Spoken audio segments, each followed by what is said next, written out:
أعوذ بالله من الشيطان الرجيم بسم الله الرحمن الرحيم ليجزيهم الله أحسن ما عملوا ويزيدهم من فضله والله يرزق من يشاء بغير حساب۔ اور وہ یہ سب کچھ اس لیے کرتے ہیں تاکہ ان کے بہترین اعمال کی جزا ان کو دے اور مزید اپنے فضل سے نوازے۔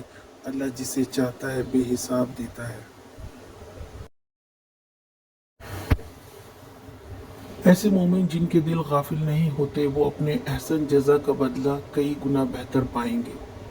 وہ نیکی میں سبقت کرتے ہیں، اللہ کی رضا کے لیے کوشش میں لگے رہتے ہیں، تو پھر اللہ تعالیٰ ان کو اپنے فضل سے بے حساب عطا کرے گا۔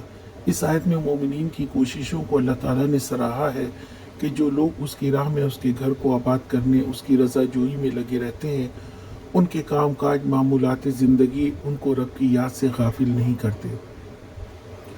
وہ بہترین اجر کے مستحق ہیں۔ ان کو اجر دینے والا دنیا کا کوئی بادشاہ نہیں ہے بلکہ رب کائنات ہے، جس کے خزانے کبھی ختم نہیں ہوتے اور اس کی عطا بے حساب ہے۔